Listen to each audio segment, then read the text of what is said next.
My name is Julia Bell. I'm the Executive Director of the Maine Developmental Disabilities Council, and I've worked in the field of disability rights for more than 30 years.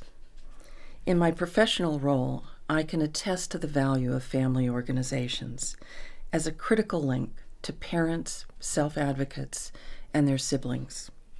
The Developmental Disabilities Council shares information about public policy issues and other news with those organizations, and we collect input from them to assure that our work reflects the needs and concerns of individuals with developmental disabilities and their families.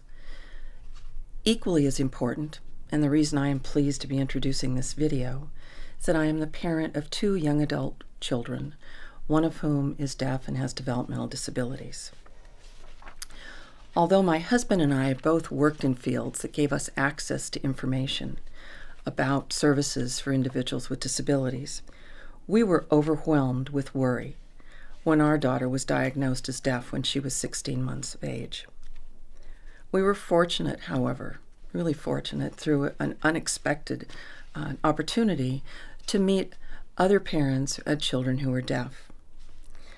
Those parents and others we have known along the way since then, along with the family organizations that they helped us to connect with, provided us with a wealth of information that made such a difference to my husband and me, as well as both of our children.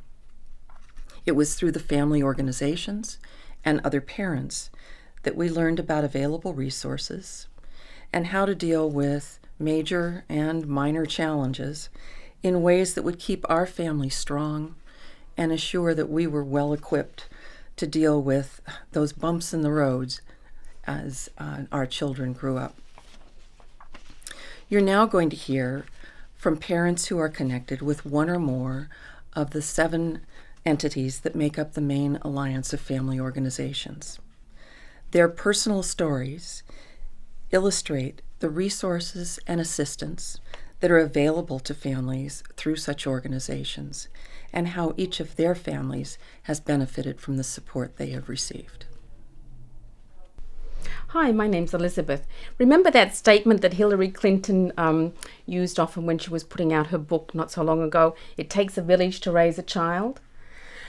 When I have a child with a disability, severe mental retardation, and I used to always think, where's the village for my child with a disability? I couldn't find one. I'd always relied on special education teachers and pediatricians to point me in the right direction as far as resources or services that might be available. But really, nothing really came from it. Either they didn't know, or I can't believe they didn't think that I needed resources, because we certainly were quite a desperate family. So my son Matt has a severe mental retardation. He's 19 now. It wasn't until he was 13 that via a Google search I came across Maine Parent Federation. And a few phone calls later, talking with some other family members who had really great ideas for how I could participate in my son's special education process, for resources. It was through those few phone calls that I was able to access Maine Care for my son, and that of course was enabled us to also access case management services and in-home support services and multiple other activities in the community that really we didn't know about, we just had no clue about. So that very first conversation opened up a world for us that made our lives so much better. And in particular for my son, who was fairly isolated at home. You know, we couldn't go to a childcare setting because his behaviors were too severe. And so now he has a much fuller life in the community and at school.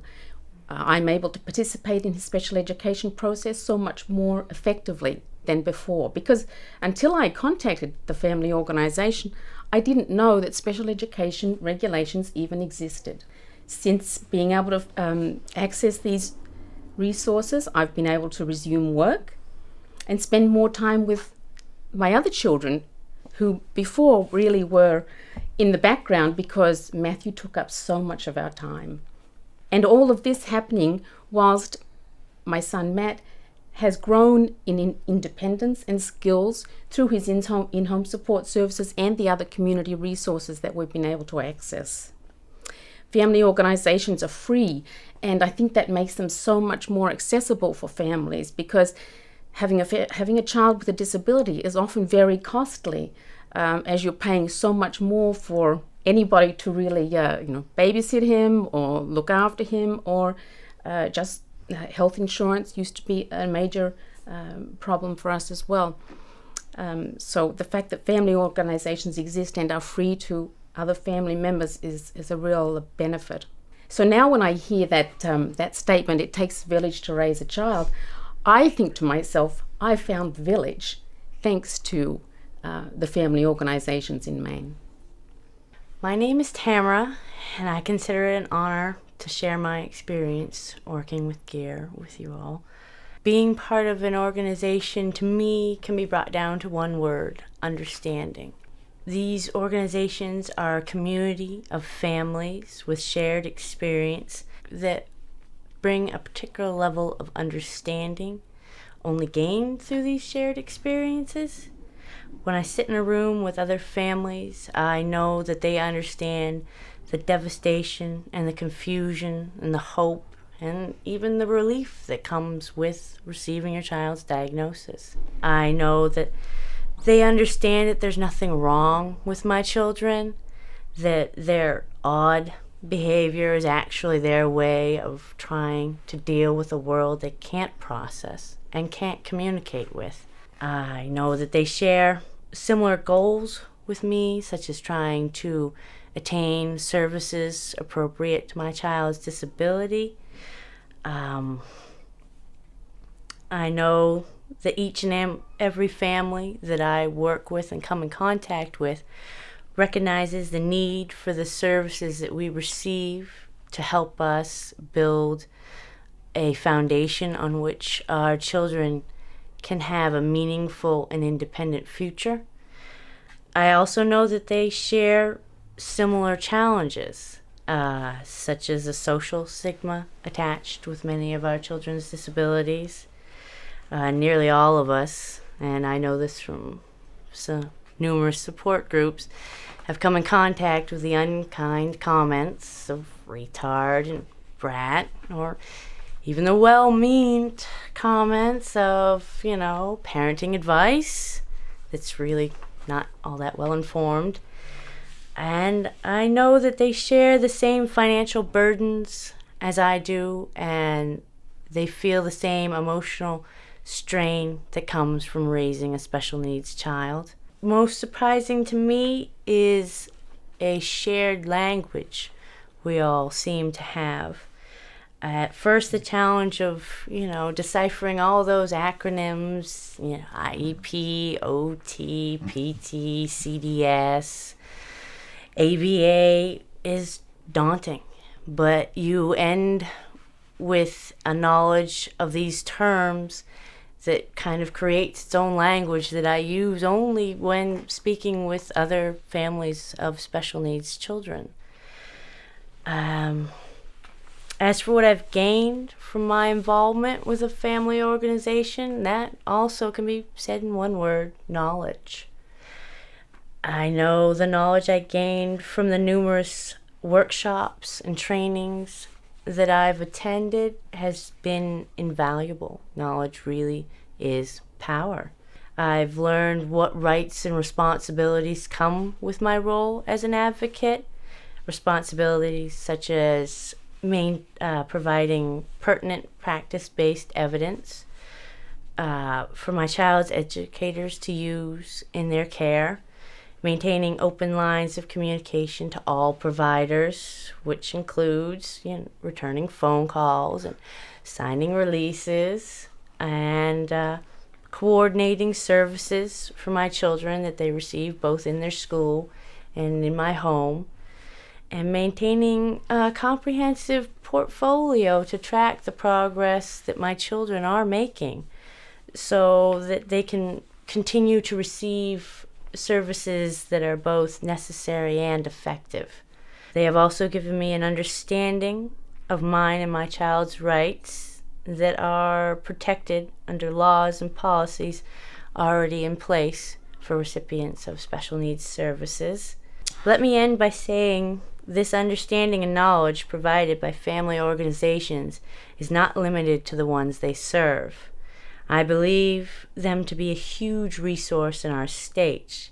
Through them, we have the ability to share our understanding and knowledge with service providers here in Maine, as well as the current administration overseeing this system of care. Thanks. Hi, my name's Marilyn. When my 40-year-old son came home with severe depression, I felt a lot of grief about his losses. He had lost his job as an accountant. He had lost connection with his friends and his family. We had no idea what to do for him. He was exhausted, so we let him rest and recuperate. We hoped and prayed that he would heal. We found out about NAMI through a depression support group that we were going to. NAMI is a place where we could talk freely and confidentially about what was going on at our house with us and our sick son. One person, a family member at NAMI, told me that he had a broken brain and that it would take time for his brain to heal. NAMI also gave us friendships, courage to persevere, and hope for the future, both for us and our son. We joined the NAMI's free 12-week family-to-family course, where we learned much more about mental illnesses and also how to take care of ourselves around our son's mental illness. 5 years later, our son had sufficiently improved, recovered, to enroll in a master's degree program. NAMI has been a lifesaver to our family. My son told me that he thinks he had depression way back in grammar school. For that reason, I think that early detection is very important, and it can be done through mental health screenings at schools and also at physicians' offices. I truly believe that that needs to be done with these appropriate screenings. And I don't know where our family would be today without NAMI. Thank you. Again, I'm Julia Bell with the Maine Developmental Disabilities Council, and I want to thank all of the family members who've shared their stories with you as part of this video. Family organizations provide a wide range of information and support. They also give every parent the opportunity to share the good news, the frustrations, the fears, the humorous, and the not-so-funny experiences that are part of parenting a child of any age who has a disability. We hope you have found this video helpful and that you will make contact with your local family organization to learn more about available services and supports in your area.